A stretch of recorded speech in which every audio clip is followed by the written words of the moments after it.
Bakit may mga lalaking hindi naman kagapuhan, pero sila pa rin yung hinahabol ng mga babae? Sa dulo ng video na to, malalaman mo mismo kung paano kontrolin at impluensyahan ang isip ng kahit sinong babae.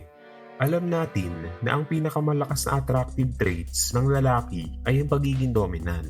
Pero tandaan mo ito, ang dominance di lang tungkol sa lakas o physical na presensya. Mas importante ang psychological dominance bago pa maging physical. Sa video na ito, ituturo ko sa iyo kung paano manalo sa laro ng dominance at kung paano siya ma-obsess sa iyo. Kaya ang tanong, ano ba talaga ang dapat mong gawin para makontrol ang isip ng isang babae? Simple, kailangan mong kontrolin ang frame. Ang frame ay simpleng paraan mo ng pagtingin sa reality, kung paano mo ini-interpret ang mga tao, mga pangyayari, mga sitwasyon, at mismong mundo. Ibig sabihin, kung paano mo piniprame ang isang bagay, doon nabubuo ang version ng reality. At ang goal mo ay i-frame ang mundo sa paraan na pabor sa'yo. Ang frame ay parang mental lens. Siya ang tumutulong sa'yo para ayusin at intindihin ang nangyayari sa paligid mo. At dahil dito, naapektuhan nito kung paano ka mag-isip, magdesisyon at kumilos. At ang magkaibang frame pwede magbigay ng magkaibang resulta kahit pareho lang ang sitwasyon. Halimbawa, may lalaking nakakita ng sobrang gandang babae at nilapitan niya. Pero sa isip niya, magulo siya, kinakabahan. Wala siyang control sa sarili niyang frame. Bagsak ang body language niya, nagiging desperate. Iniisip niya, sana magustuhan niya ako. Sana hindi niya ako i-reject.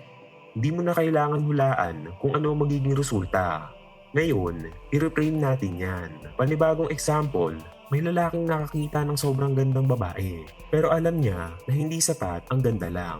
Alam niya ang value niya. Iniisip niya, cute siya. Tingnan natin kung magugustuhan ko siya. At kung ganda lang ang kanyang may aambag, aalis ako. Biglang nag-shift ang lahat. Tumaas ang postura niya. Diretso ang eye contact. Kalmado siya. Detached. Confident.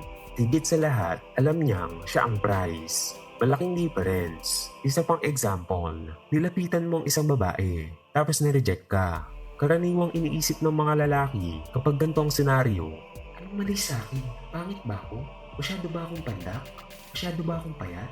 Pero kapag marunong ka mag-reframe, iba ang iisipin mo. Sayang, na-miss niya ang chance ng isang lalaking may value. O baka bad mood lang siya. O baka may problem siya ngayon. Nakikita mo ang difference. Parehong sitwasyon, magkaiba lang ang perspective at sobrang lakas nito. Kasi ang totoo, maraming dahilan kung bakit ka pwedeng ma-reject. Baka kakabalik lang nila. Baka gusto lang niya sumama sa friends niya. Baka may family problem siya. Pero ang utak mo, automatic laging worst case scenario ang iniisip. At kadalasan, mali pa. Dahil ang tinatawag nating reality, madalas, interpretation lang pala natin. Pwede mo itong i-apply sa buong buhay mo. Halimbawa, nakapila ka sa isang CR, tapos may biglang sumingit. May inis ka agad. Ito namang tong kupal na to. Pero paano kung natatain na pala siya? At ilang segundo na lang, susuko na ang katawan niya. Biglang magbabago ang reaction mo. Kaya isipin mo, ilang oras, ilang araw, ilang taon ang nasasayang sa buhay mo kaka-stress sa mga bagay na baka hindi naman totoo. Bagong halimbawa, ayaw sumama ng friends mo sa concert. Automatic mong iniisip, hindi na nila na-appreciate ang presence ko. Pero pwede rin namang, hindi lang sila pan tulad ko. Sige, manonood ako ng isa. At baka dahil doon makakilala pa ako ng taong bagong ka-vibes ko. Walang totoong fixed reality. Lahat ng yan, interpretasyon lang. Kaya piliin mo ang interpretation na magbibigay sa'yo ng advantage. Dahil ang reality mo nagsisimula sa utak mo. Sa susunod na makaramdam ka ng inis, lungkot, galit, o stress, huminto ka sandali at tanungin mo ang sarili mo, paano ko ito i-reframe pabor sa akin? Ngayon, naiintindihan mo na ang ibig sabihin ng frame. Oras na para maintindihan kung paano ito gagamitin sa babae at sa mga tao. Kapag nakikipag-usap ka sa babae, may nangyayaring invisible battle. Labanan ng frame. Sinong may control sa direction ng interaction? Kadalasan, ang babae pumapasok na iniisip niyang siya ang prize, na mas mataas ang value niya. Kung gusto mo siyang ma-attract, kailangan mong pumasok na ikaw ang prize at hindi siya. At kapag parehong ganun ang mindset niyo, magbabanggaan ang frame nyo. At isa lang ang mananalo. 99% ng lalaki natatalo rito. Nawawala agad ang frame nila. Pero kapag natutunan mong mapaniwala siyang ikaw ang prize, panalo ka na. At dito nagsisimula ang obsession. Paano mo gagawin yon? Makinig kang mabuti. 2 techniques ang gagamitin mo. Magsisimula tayo sa unang technique na tinatawag na box framing. Ganito yan. Ilagay mo ang point of view niya sa maliit na kahon. Tapos, ilagay mo ang sarili mong frame sa malaking kahon na mas malakas at dominant. Ibig sabihin, hindi mo dinidisrespect o kinokontra agad ang frame niya. Ina-acknowledge mo siya, pero ipinapakita mong mas malawak at mas matibay ang frame mo. Subtle lang, hindi aggressive, hindi confrontation, lalo na sa babae. Kasi mabilis silang ma-turn off kapag sobrang gigil ng lalaki. Example, sasabihin niya, may boyfriend ako. Sa karamihan ng cases, hindi ibig sabihin nun na meron talaga. Madalas, paraan lang yun para itest ka o paalisin ka. At madalas din, lumalabas kasi masyado kang interested agad. Sobrang obvious. Ang totoo, kapag attracted talaga ang babae sa'yo, minsan itatago pa niya na may boyfriend siya. Kaya huwag kang mataranta kapag binanggit niya iyon. At huwag ka rin magmukhang affected. Most likely, test lang yan. O sign na masyado kang eager agad. Ngayon, dito papasok ang box framing. I-acknowledge mo ang frame niya. Tapos ngayon, ibalot mo naman ang sarili mong frame sa ibabaw ng frame niya. Oh, relax ka lang sweetheart. Hindi ko pa alam pangalan mo. At saka chinita lang ang dinedate ko. Napansin mo, na-acknowledge mo na may boyfriend siya. Pero kasabay nun, pinapakita mong hindi ka affected at parang hindi rin siya pasado sa standards mo. Biglang nabaliktad ang laro. Ikaw na ngayon ang hindi naghahabol, kundi siya na. At tandaan mo ito, pwede mong gamitin ang box framing sa kahit saan. Sa arguments, sa social settings, pati sa business. Halimbawa, may pinagdedebatihan kayo. Ikaw, naniniwala kang option A ang pinakamaganda. Siya naman, option B. Kapag ininsulto mo agad ang option B, automatic, defensive na siya. Basic human psychology. Pero kapag sinabi mo, maganda naman talaga ang option B, pero ibang level sa option A, mas solid, mas complete. Ang nangyari, in-acknowledge mo ang option niya, pero inilagay mo siya sa maliit na kahon, habang ang frame mo mas malaki at mas dominant. At yan ang tunay na laro. Ngayon, punta tayo sa pangalawang technique, break her frame.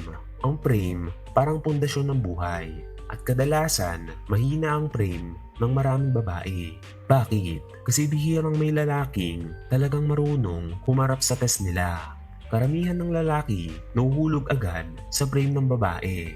Parang langaw na nahulog sa sapot ng gagamba. Madaling ma-break ang frame nila. Pero kailangan mo ng lakas ng loob. Kailangan marunong maglaro sa hangganan ng socially acceptable behavior. Madalas nangyayari ang frame battle kapag tinetest ka niya.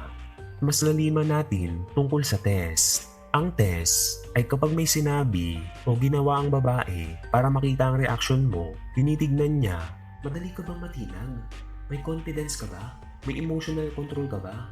Halimbawa, sasabihin niya, ginamit mo na ba ang linyang yan sa ibang babae? Ano ba talaga ang ibig sabihin nun? Ang frame sa isip niya, ako ang hinahabol. Sanay ako sa atensyon. Hindi ako madaling makuha. Mataas standards ko. Mas mataas ang value ko kaysa sa'yo. Ngayon, para ma-break mo ang frame niya, kailangan mas malakas ang frame mo. Dapat mararamdaman niya na mataas din ang standards ko. Hindi ako naghahabol. Babae ang lumalapit sa akin. Kaya kong piliin kung sino ang deserving.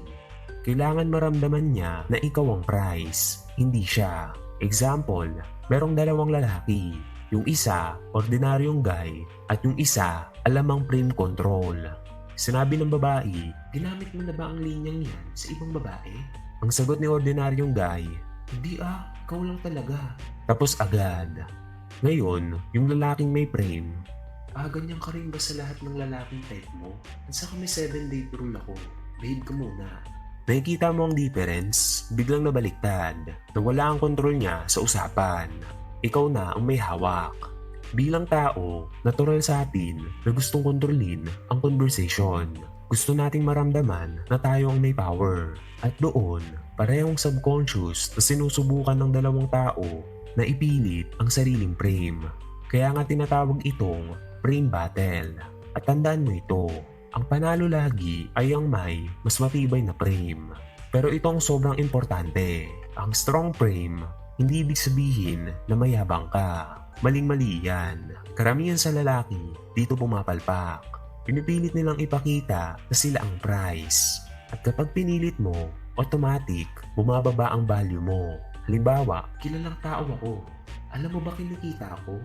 Ako ang prize. Ang cringe. Mukha kang insecure. Mukha kang naghahanap ng validation. Pero kapag tahimik kang confident, ibang usapan.